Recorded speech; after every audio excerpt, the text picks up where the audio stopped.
Alright, so during this tutorial I'm gonna show you guys basically how to hack Wi-Fi, WPA2 to be more specific.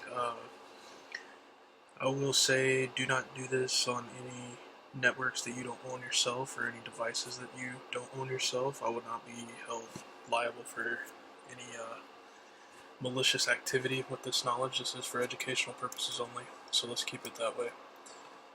Alright, so to start out, you're going to need a Wi-Fi adapter, a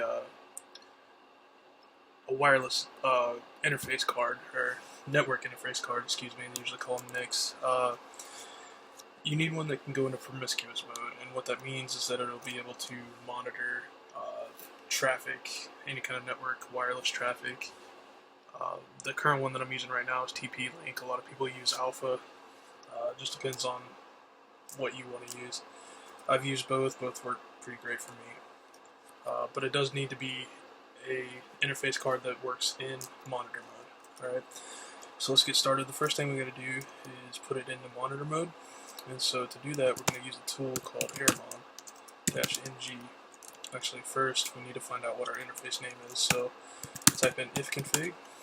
Ifconfig, if I can type today. You'll notice that you have a couple different things here. So my internet card is WLAN 0. That's what it's set up for. Alright, yours might be something different. Just depends on how many interfaces you have connected to your computer. Alright, so next we'll need to run sudo because we'll need to run it as root. We'll do sudo airmon-ng, and then we're going to start the device in monitor mode. And now we need to name the device, so WLAN 0 in my case. We'll hit enter, let it fire up. Alright, cool. So now my device is in monitor mode, and we can get started from there. Do note that if something happens to where you can't put it in a monitor mode, usually your best bet is just to do ifconfig down. Ifconfig basically just reset your networks.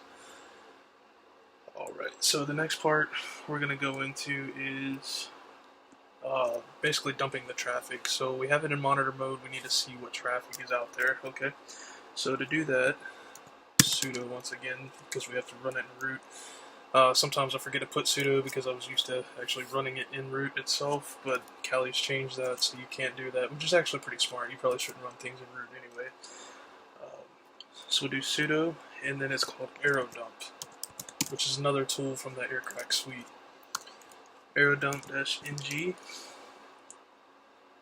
and then anytime you run any of these commands, we're going to need to add in our interface at the end of it. But our interface has changed. So it was WLAN 0, now it's going to be WLAN 0 MON, meaning it's in monitor mode, right? So we're going to add that at the end. So we'll type in WLAN 0 MON, hit enter, and then you see all the traffic start to come up here. Basically the Wi-Fi that's all around me, it's listed all on this side right here. As you can see, it has the different names. It lists the BSSID over here, the power, meaning basically like the distance and power from the access point itself. You have the channel, which you'll need to know later on. It tells you what kind of encryption it has. Some of them are WPA, some WPA2, some are open. You'll see that a lot. Alright, so once you get a lot of, once you see your target, the one that you actually own, you can go ahead and hit Control-C to basically stop the dumping. Alright, so the one that I'm gonna basically attack today is the one that I own. It's called Not a Hacker, you know. It's just, I should have named it Victim, to be honest. It's kind of funny. But yeah, it's Not a Hacker. So we're gonna mess around with this one right here. We're gonna see if we can get that password so we can get onto that access point. Alright, so the next part that we need to do is we need to see if there are any devices connected to this access point, because that's going to be our way to get that four-way handshake. Alright, so to do that, we're going to go in here, we've got to run sudo again, right? Oops, if I can type today, sudo aerodump-ng, and we're going to put on a attack C, and that C represents the channel. So basically what it's going to do after this is it's going to just run down all the information from this specific channel, which is 11, right?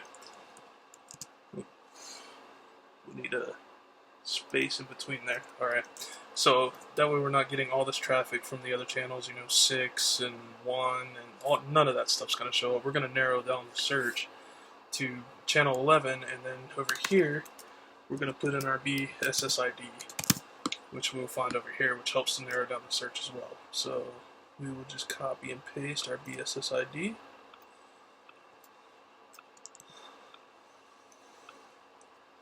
Alright. And we're also going to need to write this.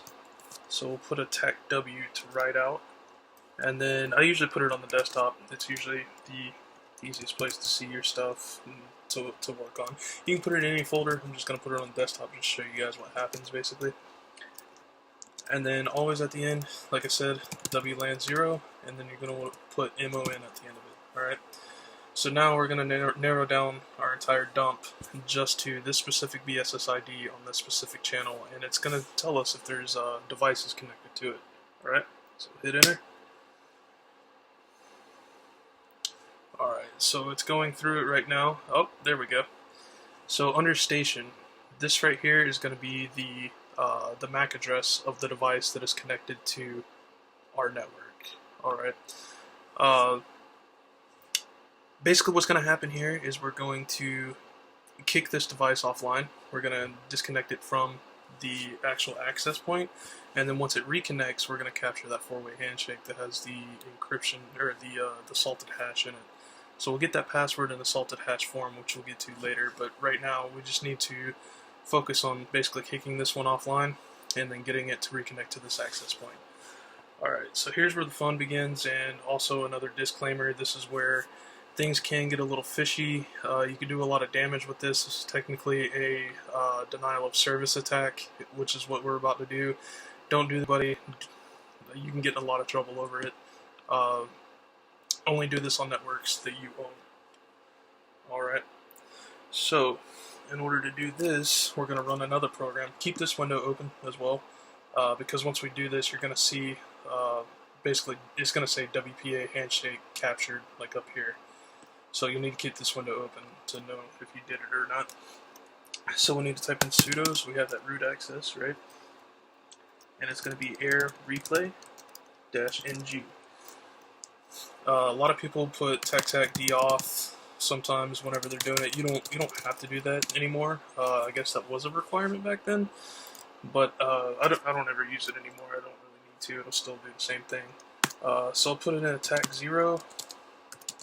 And then we'll say we'll run it for 99 times. Okay, that should be enough. And you probably never need more than, like, I don't know, 10 deauth packets to be sent before you capture it. But sometimes you're a little further away. Sometimes it takes you a little while to actually boot that device offline.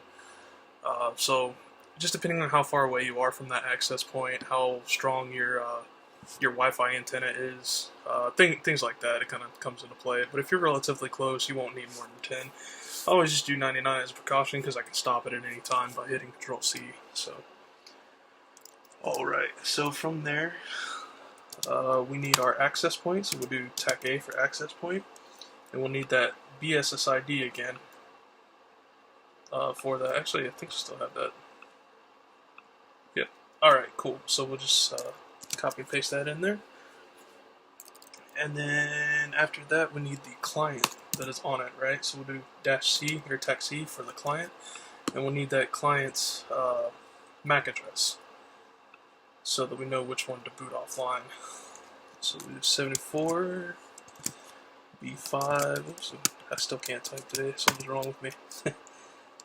87 C7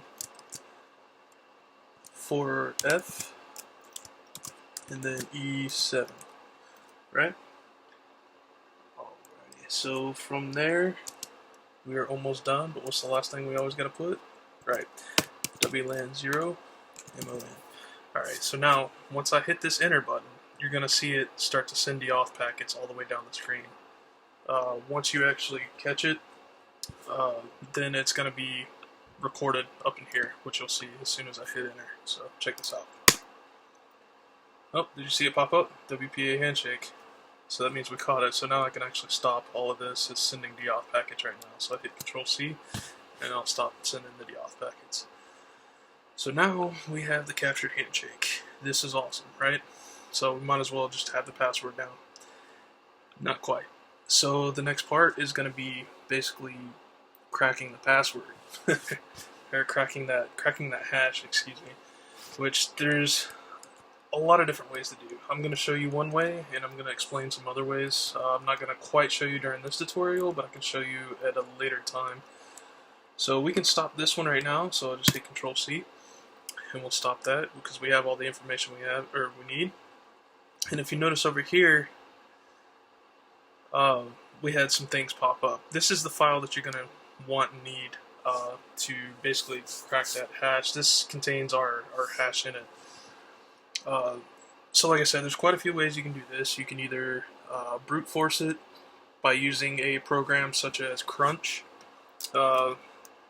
Crunch basically just goes through every single possible combination, you know, typical brute force. You can set it up so that it has like certain patterns that it'll follow, or you can set up the parameters for it. So say you knew somebody's router used, 10 digits for their password. You could set it up so it just runs only 10-digit passwords. And if you knew that they were all lowercase, you could set it up for all lowercase. Or if it were all numbers, you could set it up for all numbers.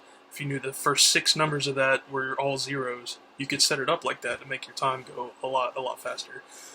That is difficult. A lot of times people use like social engineering and things like that to find like birthdays, names, stuff like that, and they'll just kind of narrow down.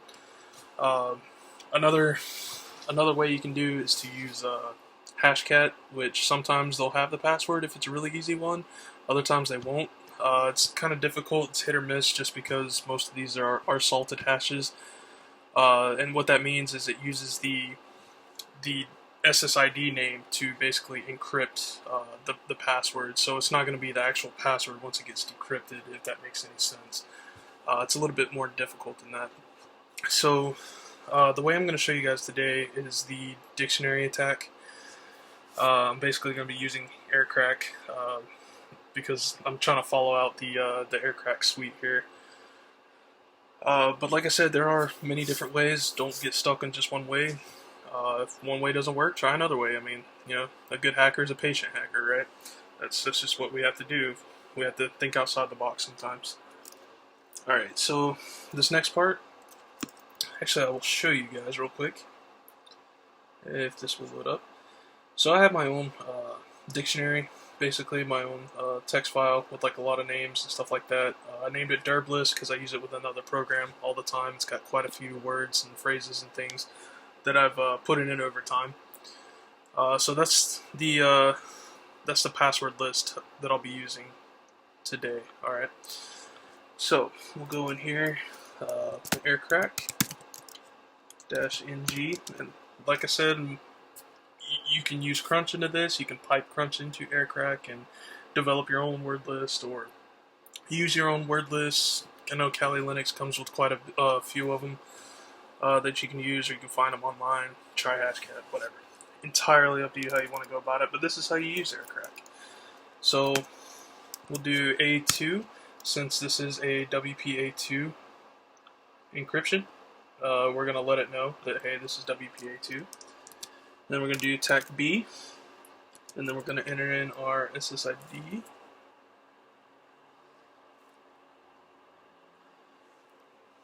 One second. Oh, there we go. Copy and paste.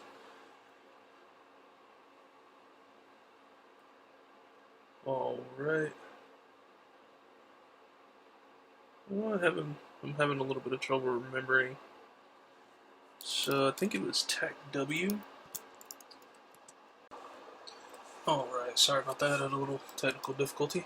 So yeah, we'll try running this this password list here. That was a dirt list. Oops. .txt, And run that. See if this works. Oh, there we go. Alright. So as you can see, it says key found, weak password. That was the password for our access point there. So now you kind of get an overall gist of how Aircrack and Aircrack Suite works. Like I said, before, you can do this in other ways. I'll probably throw up tutorials later on showing you how to use Crunch and pipe that into Aircrack, and how to use Hashcat and stuff like that. That'll all be up here in the future. Yeah, if you have any questions about any of this, just shoot me an email at savage.hack1. I'm sorry, savage.hack1@gmail.com. Keep checking the website for more updates.